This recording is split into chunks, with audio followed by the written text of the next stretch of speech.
Y का coefficient वो है अ, तो देखिए यहाँ तक हमने कर लिया था। तो फिर हमने इसके आगे देखा कि जो y का कोफिशिएंट है वो है आपका 4 × y, और x का कोफिशिएंट है आपका 3। ओके, प्लस कांस्टेंट आपने निकाला 3। ये आ गई आपकी इक्वेशन ऑफ स्ट्रेट लाइन। आपको बस इतना ही करना है।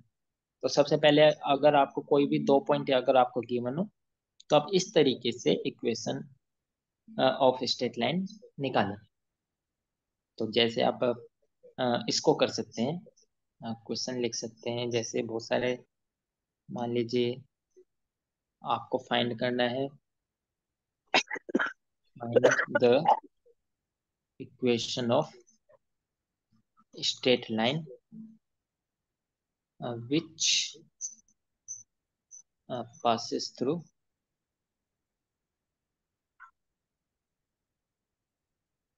तो पहला इसमें आप पॉइंट लिख सकते हैं पी, मान लीजिए -1,7, और क्यू ले सकते हैं आप, मान लीजिए 3, -2।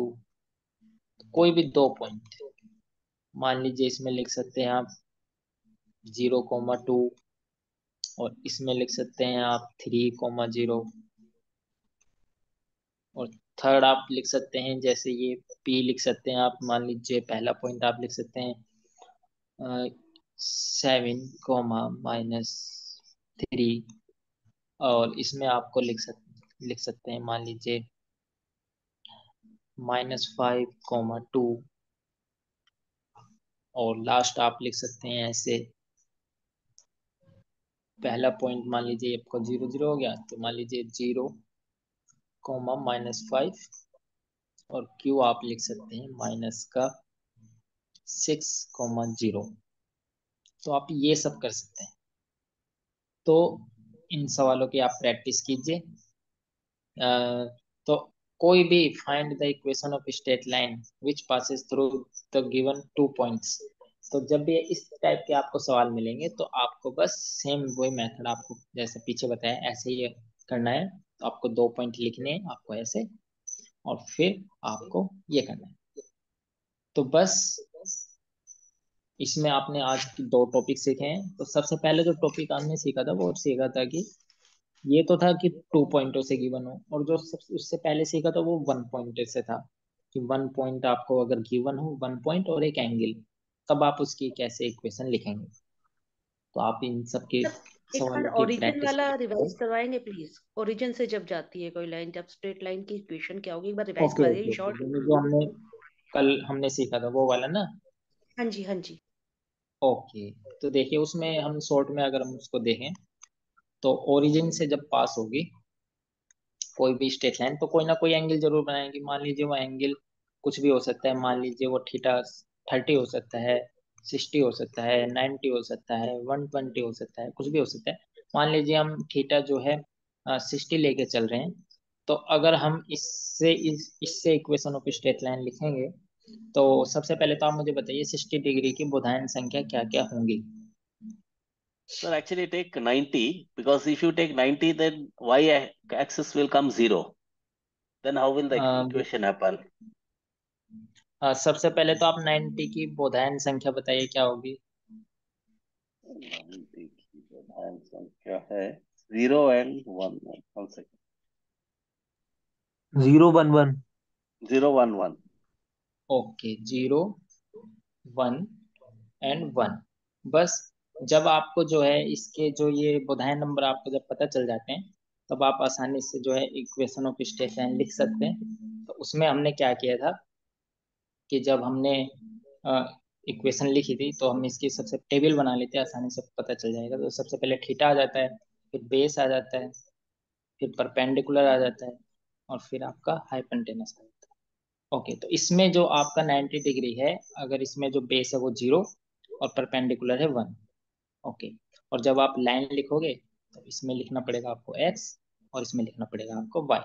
तो अब आप जब सूत्र उप सूत्र का यूज करेंगे, तो सबसे पहले आप लिखोगे बेस का रेशियो। तो बेस का रेशियो आप लिखोगे तो आप लिखोगे 0/x, और फिर परपेंडिकुलर का रेशियो यानी कि 1/y। तो जब आप इसको सोल्व करोगे तो आपको क्या मिलेगा, आपको मिल जाएगा x इज इक्वल टू 0। तो इस तरीके से हमें आपको 0 मिलेगा, और यही आपकी क्या होगी, इक्वेशन ऑफ स्ट्रेट लाइन होगी। x इज इक्वल टू 0, इसका मतलब क्या हुआ, x इज इक्वल टू 0, यानी ये जो लाइन होगी आपकी, वो आपकी जो है वाई एक्सिस होगी, यानी ये वाली वाई एक्सिस, क्योंकि वाई एक्सिस पे x हमेशा 0 होता है 0, कहीं भी। ओके। हाँ, तो इसलिए जो है ये वाई एक्सिस वाली लाइन है।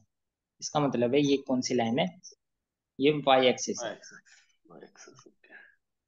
अगर यहाँ पर मान लीजिए ये तो 90 था, यहाँ पर बेस जीरो ना लेकर परपेंडिकुलर अगर मैं 0 लूं, तब आपको जो लाइन मिलेगी वो एक्स एक्सिस की मिल जाएगी। तो क्योंकि एक्स एक्सिस पे वाई 0 होता है, तो अगर y बराबर 0 आपको मिला तो समझ लेना ये आपका क्या है, ये आपका है एक्स एक्सिस। तो बस आपको कुछ नहीं करना है, आपको जो है थीटा की सबसे पहले तो उसकी जो बोधायन नंबर है वो पता होने चाहिए। बस आपको बेस में एक्स लिखना है, परपेंडिकुलर में y, फिर आपको जो है उपसूत्र, कौन सा उपसूत्र लग रहा है इस पे, आनुरूप्यन, यानी कि बाय प्रोपोर्शनैलिटी। जब आप बाय प्रोपोर्शनैलिटी इसको देखोगे तो बेस का रेशियो वो है आपका 0/x, वो इक्वल हो जाता है परपेंडिकुलर रेशियो यानी 1/y। तो अनुरूपीयन, इस उपसूत्र का यूज करते हैं और उससे करें।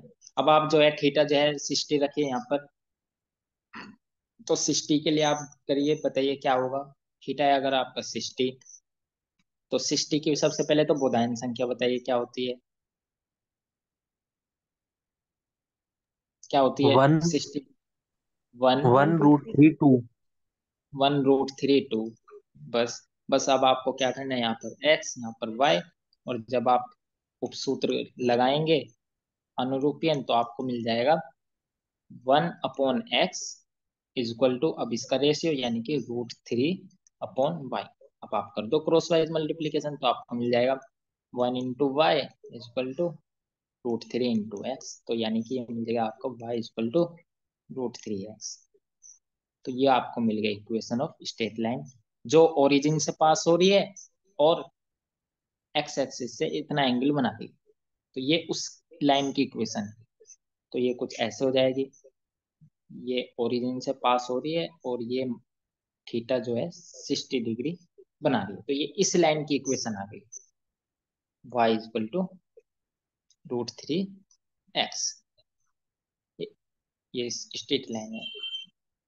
ओके। तो आप आसानी से आप मतलब ये एंगल कुछ भी ले सकते हैं, आप 45 ले लो, 45 के लिए आप इक्वेशन ऑफ स्ट्रेट लाइन पता कर सकते हैं कि जब कोई भी लाइन 45 पे होगी तो वो कुछ इस टाइप से होगी, ये 45 है मान लीजिए, तो इसकी इक्वेशन आप लिख सकते हैं। तो ये हमने कल सीखा था। तो अगर और जो आज सीखा है, अगर इसमें किसी को डाउट होगा तो वो मेरे से कल पूछ लेना आप। ओके, तो आप इनकी प्रैक्टिस कीजिए, ये बहुत, तो ये 4-5 सवाल है आपके लिए, तो ये आप घर पे ट्राई कर सकते हैं। ओके। ओके। ओ